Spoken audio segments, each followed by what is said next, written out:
les parece, voy a empezar con una pregunta para Daniel. Hace unos días leí una nota en un medio que hablabas de gobierno sinérgico, ¿no? Y de cómo Uruguay ya digitalizó casi todos los trámites, o la mayoría de los trámites, y ahora estaban buscando mejorar lo que en todos lados nos sucede, ¿no? De cada parte del Estado tiene datos, pero muchas veces están compartimentados. ¿Cómo hacemos para utilizarlos de una manera eficiente, evitando redundancias en los trámites?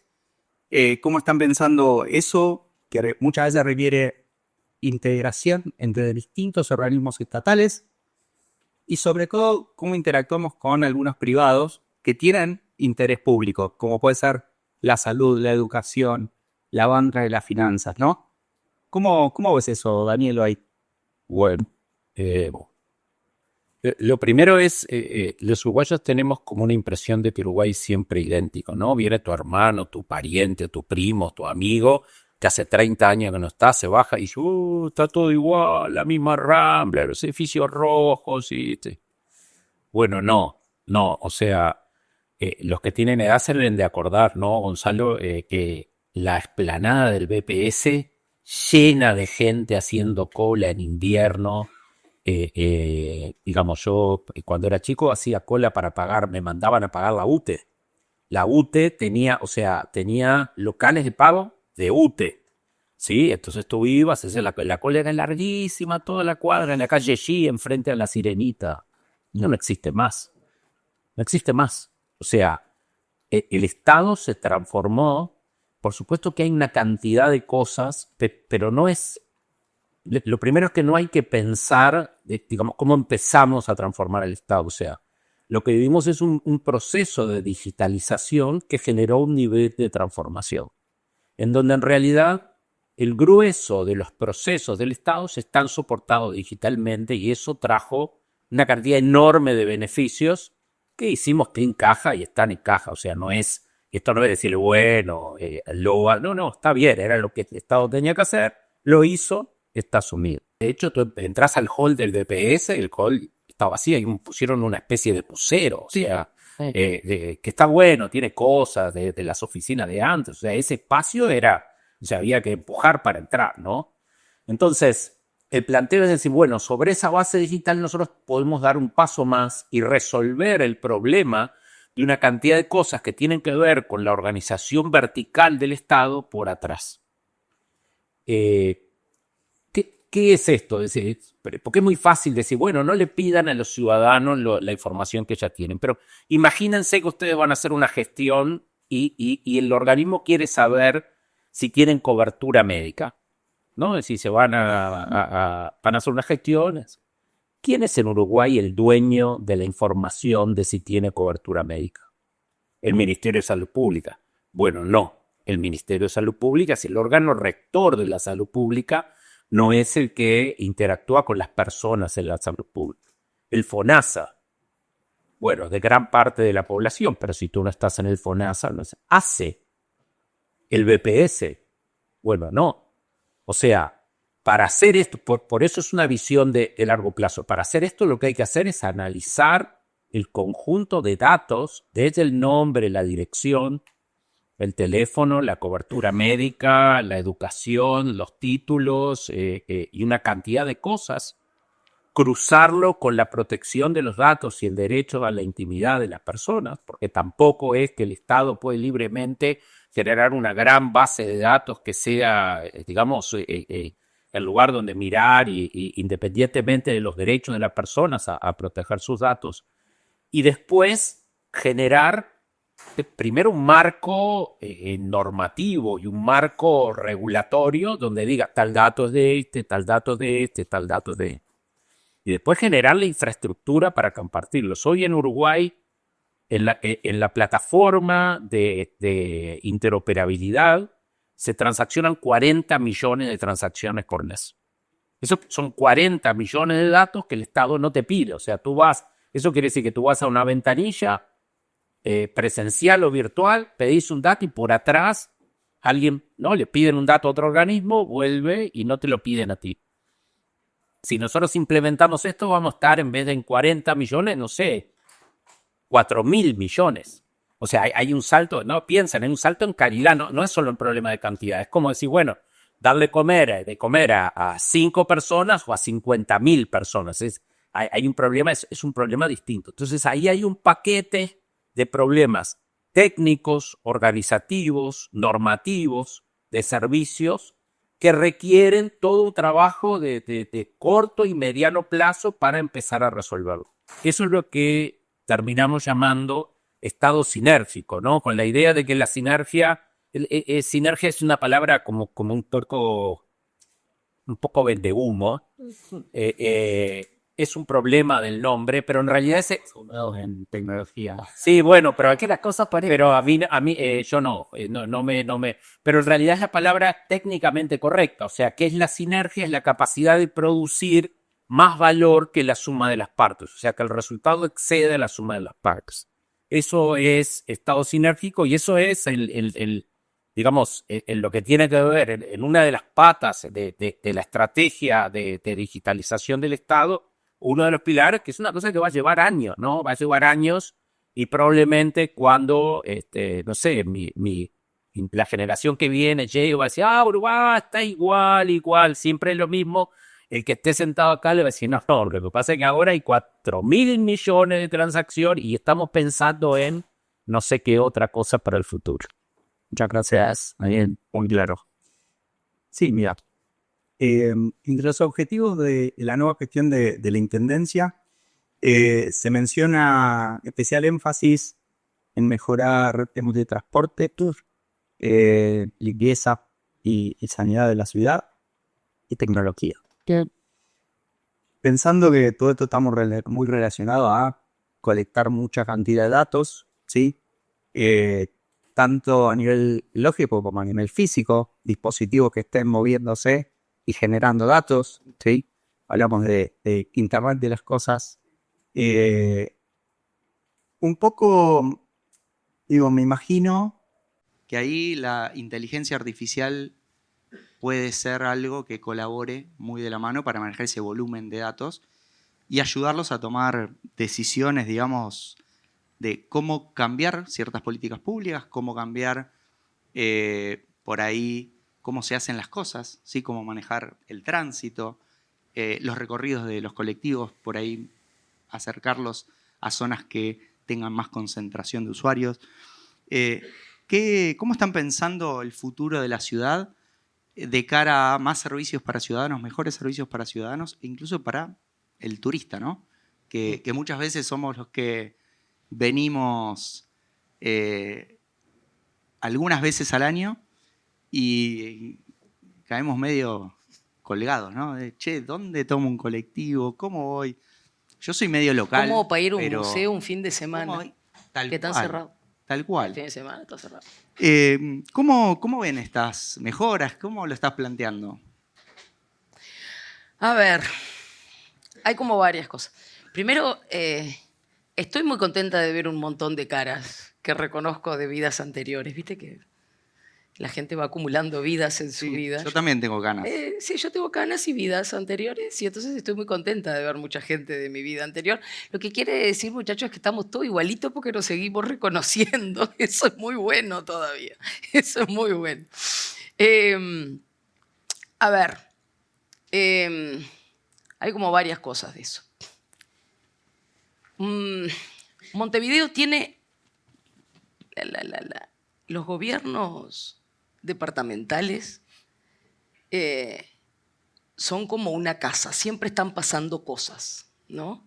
Y pasan cosas desde esos proyectos de vida a veces que uno tiene de larguísimo plazo hasta las cosas triviales de que se te rompen los caños, ¿no?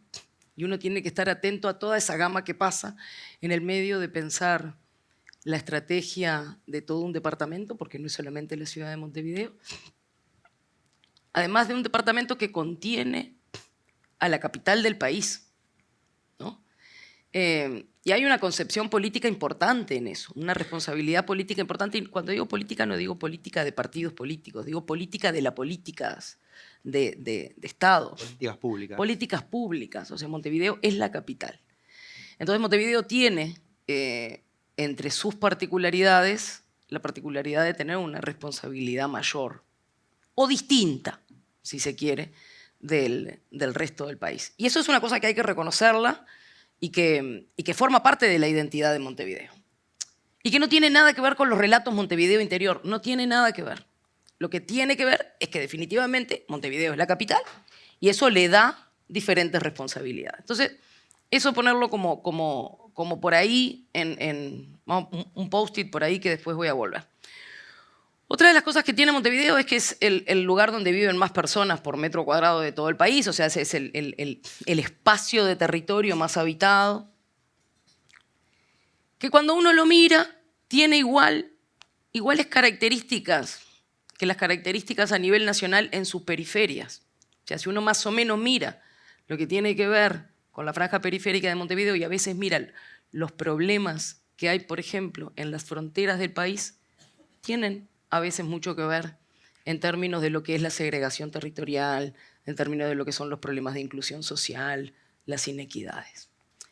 A su vez, Montevideo también es el único departamento que es responsable y dueño de su propia red de saneamiento, cosa que en el resto del país eso lo hace la OCE, lo cual hace que Montevideo tenga que tener, dentro de todas sus consideraciones territoriales, cuando va a planificar la ciudad, cuando va a planificar los espacios rurales, tiene que tener en cuenta que por abajo le pasan caños que a su vez son propios.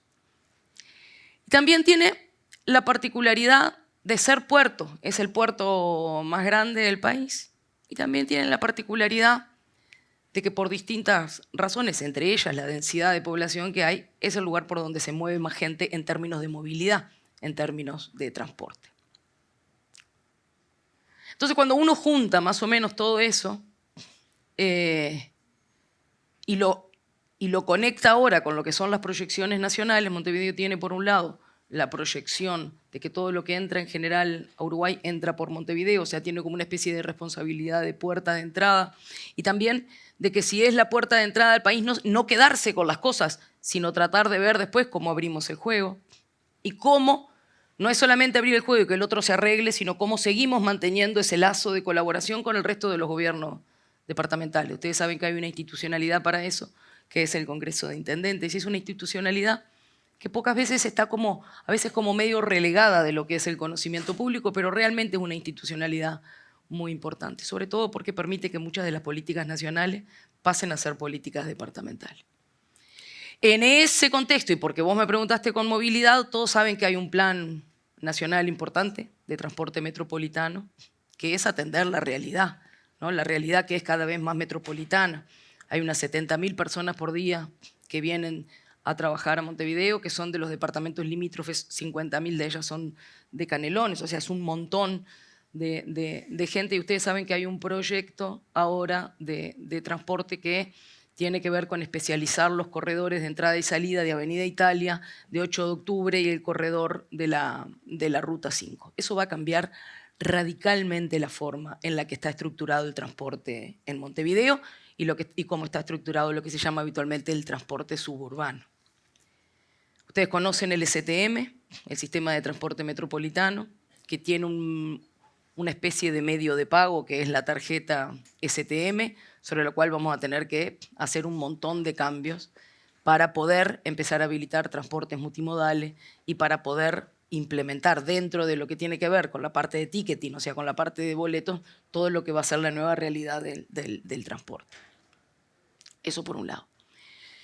Por otro lado, todo eso va a implicar un cambio en lo que es hoy el negocio de la venta de boletos, ¿no? Porque empiezan a ver que me subo de un lugar, de un ómnibus que alimenta un ramal para tomar el ramal principal, pero probablemente lo vaya a hacer no pagando boleto, sino pagando un trayecto único. Eso cambia el negocio. Cambiar el negocio implica tener que negociar con las empresas, implica el cambio de cabeza de los conductores de ómnibus, que tienen sus particularidades. No me miren con carita, porque acá también todos tenemos nuestras particularidades, pero los omnibuseros tienen sus particularidades, miren, los programadores también. Entonces hay cosas, ¿no? Ahí como para empezar, bueno, ustedes imaginen todas las mañas y pongan las mañas en otro espacio de negocio y hay que empezar a hacer algunos cambios culturales respecto a eso. Y después está todo lo que tiene que ver con el desarrollo sostenible de una ciudad. ¿Por qué digo de una ciudad? Porque esencialmente la parte de sostenibilidad tiene que ver en lo urbano, ¿no? Es lo urbano lo que molesta más, si se quiere de alguna manera, lo sostenible, porque vos ahí tenés mayor recolección de residuos, tenés mayor movilidad, tenés mayor concentración de gente haciendo cosas en la ciudad. Entonces ahí hay que ser muy cuidadoso con la planificación. Cada vez, vos hablabas de las inversiones, las inversiones van tomando otros carices, basta ver cómo ha ido cambiando Avenida Italia propio, cómo cambió la zona de Punta Carretas en el último tiempo, cómo cambió la zona pasando el Arroyo Carrasco. En el Arroyo Carrasco pasaba una cosa genial. Había personas encargadas de limpiar el Arroyo Carrasco de la mitad para Montevideo, personas encargadas de limpiar la mitad del arroyo para el lugar de Canelones, y esas personas no se hablaban en otras épocas. Vivo sobre una avenida y de la mano de mi casa es una comisaría, de la mano de otra es otra comisaría. Así que si te roban del lado de mi casa, se cruzan de vereda. Y pan para la otra Y comisaría. ya está, y nadie se encarga. Y el policía que está en la puerta te dice, no es mi jurisdicción. Esa exactamente es el cuidado que hay que tener en términos de ver las responsabilidades en lo integral. Las comunidades de personas no respetan los límites geográficos, porque una familia puede vivir de Casaballe 10 cuadras para allá y de Casaballe 10 cuadras para allá. Avenida Aparicio Saravia Boulevard Aparicio Saravia, puede separar una franja geográfica, pero no la comunidad que vive en función de ahí, porque yo para ir a ver a mis padres tengo que ir de un lado para el otro, y para que los gurises vayan a jugar con los primos también tiene que ir de un lado para el otro.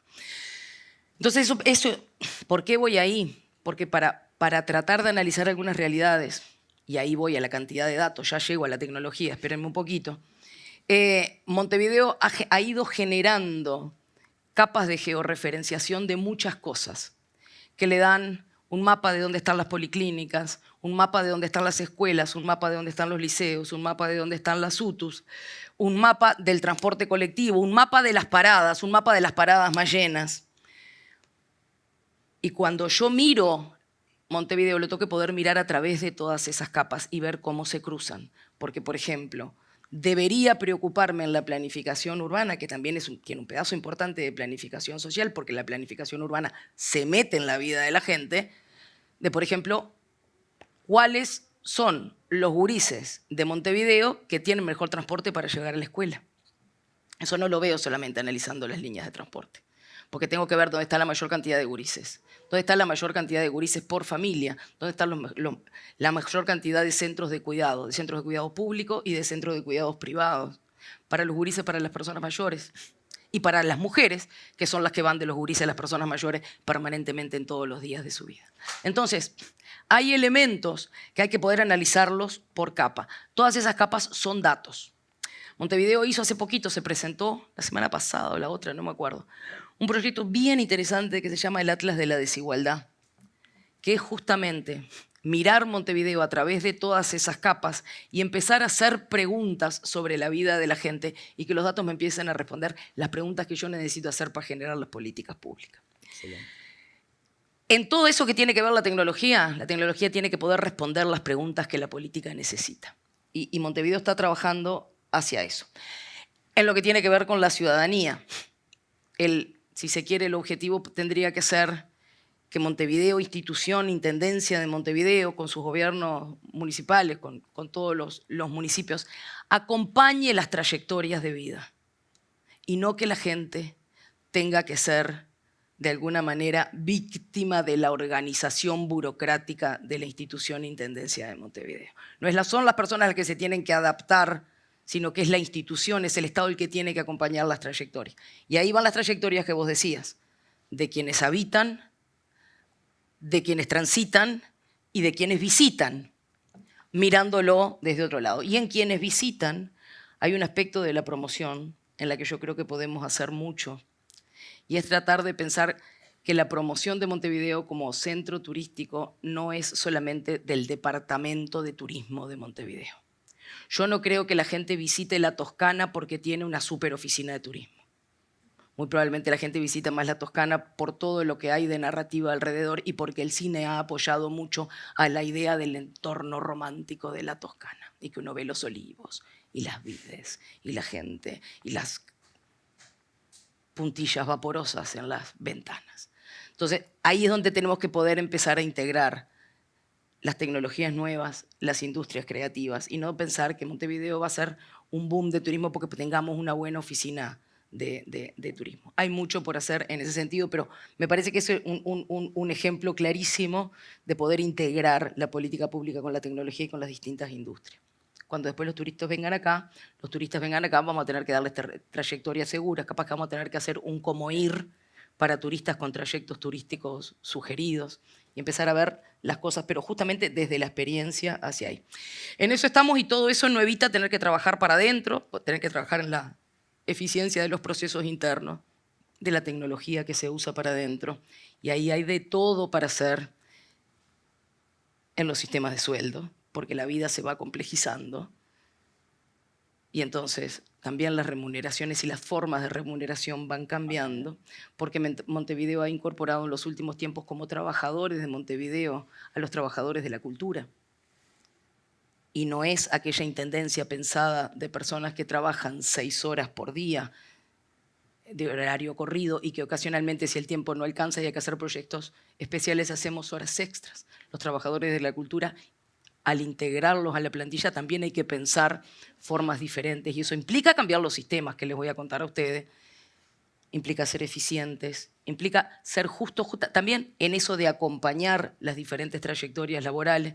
Tenemos unos desafíos enormes en desarrollar proveedores que entiendan a Montevideo como una oportunidad de lucirse, que sea un orgullo trabajar para la Intendencia de Montevideo y poder buscar asociaciones que sean virtuosas, que sean sinérgicas, ¿no? Eso implica también hacer un buen programa de desarrollo de proveedores, eso implica gestionar proveedores, eso implica gestionar las compras, eso implica que los procesos internos sean eficientes y eso implica que no pueda haber un solo trámite en la Intendencia de Montevideo que me pida llevar un certificado notarial para decirle a la Intendencia de Montevideo que estoy al día con la contribución inmobiliaria que me cobra la Intendencia de Montevideo. Entonces, hay elementos, lo que decía Daniel, para poder ir ajustando en todos esos trámites, para que justamente uno se sienta acompañado por el Estado y que no sienta que en definitiva es víctima de solamente procesos burocráticos.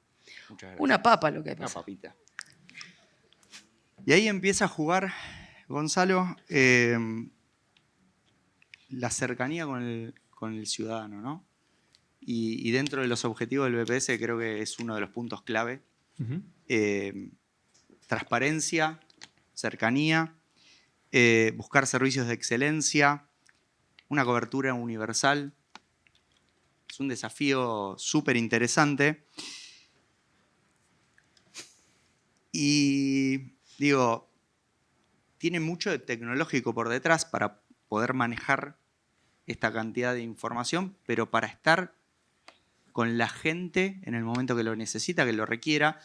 Y creo que tienen un desafío interesante porque tienen como 2 grandes tipos de asociados.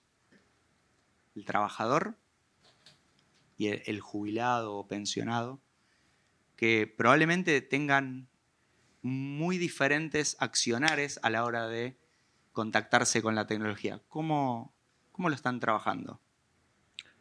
Tal cual, ¿no? De hecho, en el comienzo de esta nueva administración se puso mucho foco como prioridad el contacto ciudadano, la empatía, el explicar, el entender, el que conozca a la persona.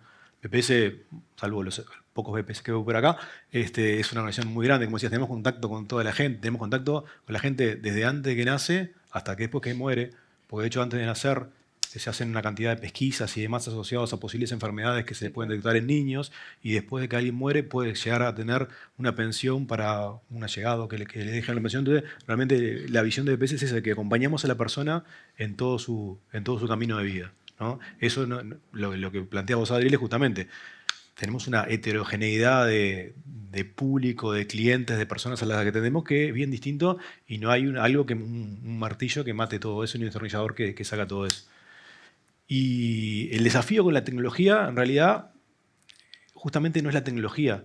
El desafío es dónde usar la tecnología, para qué, quién, cuándo y en qué contexto. Ese es el desafío realmente. Yo soy el director de informática y el desafío no es realmente la tecnología. La tecnología ya está, tenemos una cantidad de gente que sabe, tenemos proveedores, tenemos una cantidad de gente estudiando que en poco tiempo van a hacer esos reemplazos que nos van a ayudar con la tecnología. La tecnología no es un desafío. El desafío es saber dónde usar la tecnología.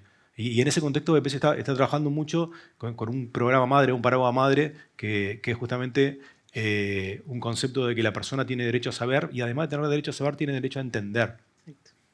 ¿No? O sea, Daniel tiene un libro que dice miro y entiendo, ¿no? Y es eso, ¿no? Que es bien distinto el sé que entiendo.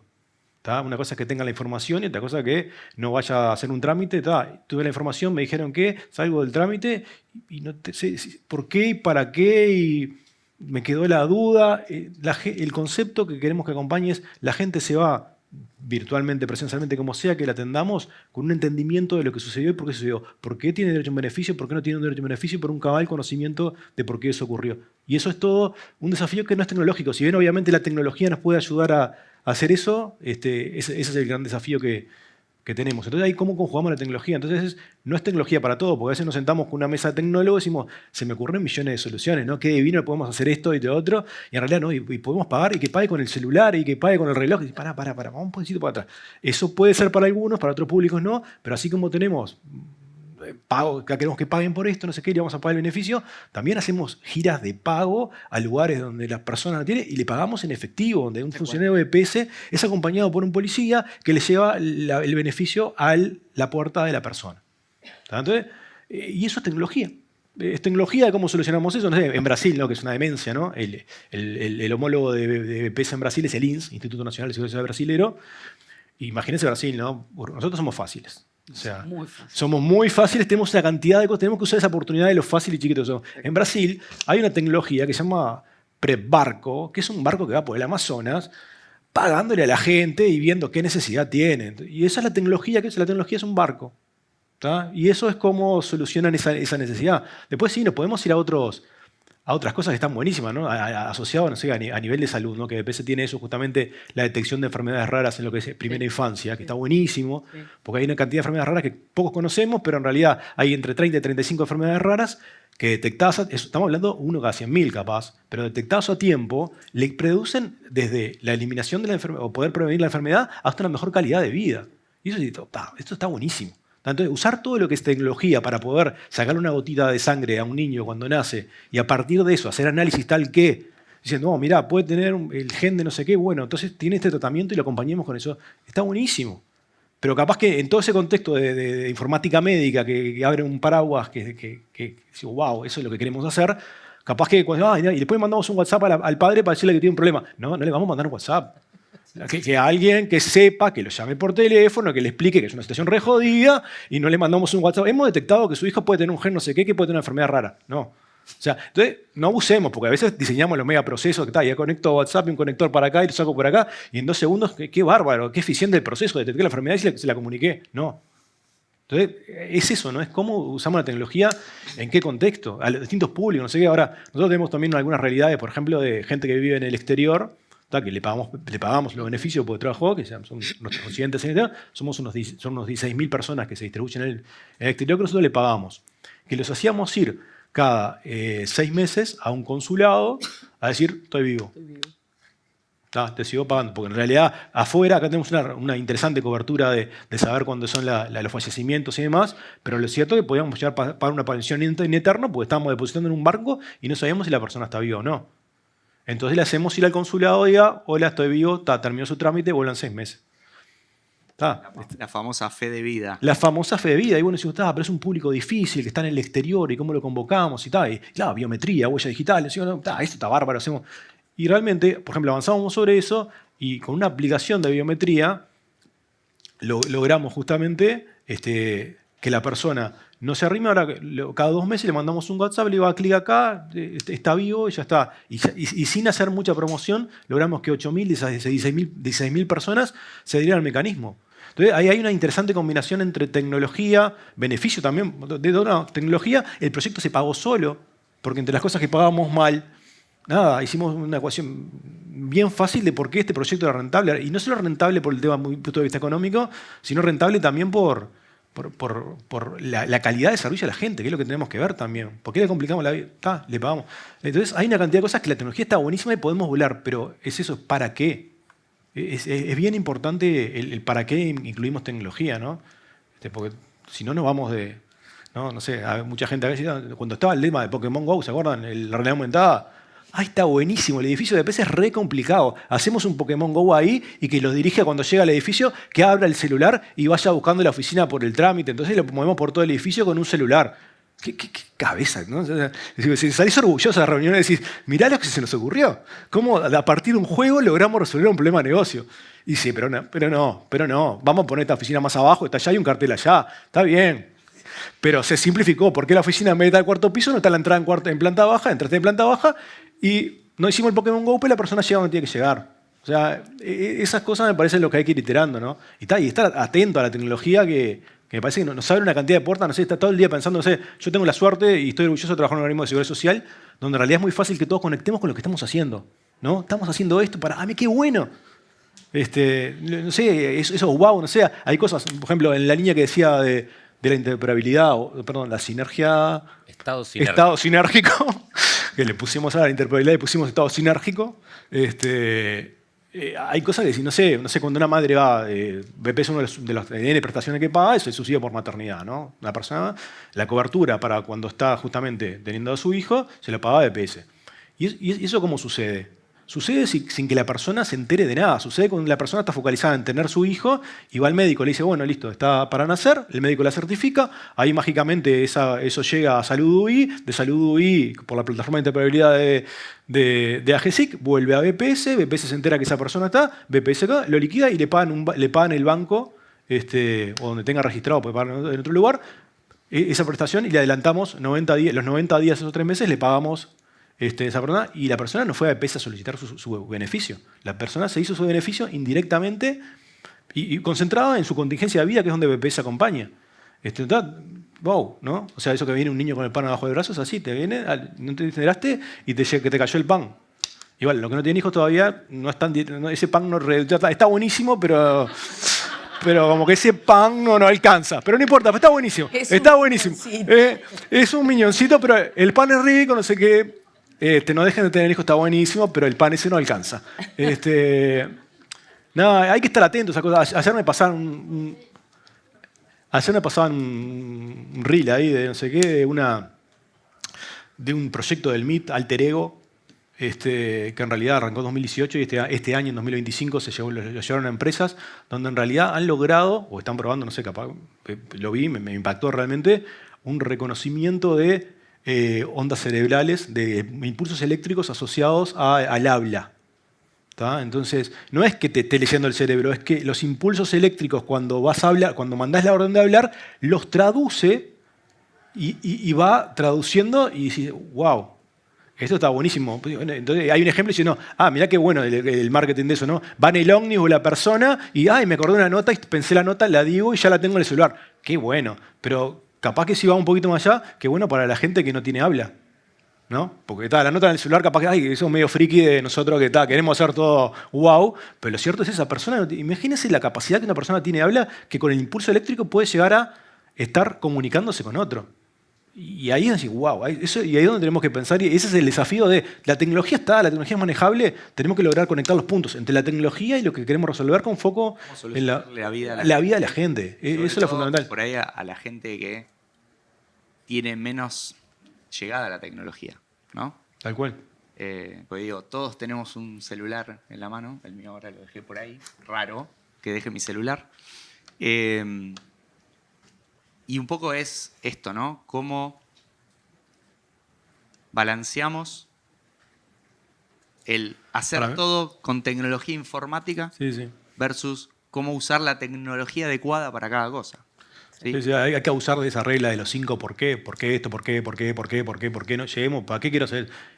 Metan 5 por qué y metan 4 para qué, antes de implantar la tecnología. Ahí es esto lo que quiero resolver. Ahí esa conexión como que tenemos que dice hacer. Simon Sinek, start with why. Why, ¿no? muchos why. ¿Por qué? Está igual. Bueno, Silvia, Daniel, Gonzalo, un placer haberlos tenido. Muchas gracias. Un placer escuchar qué están pensando para el futuro de Uruguay, de las ciudades. Y bueno, desde Amazon queremos agradecerles estar siempre a la vanguardia en lo que es transformación del Estado. Muchas gracias.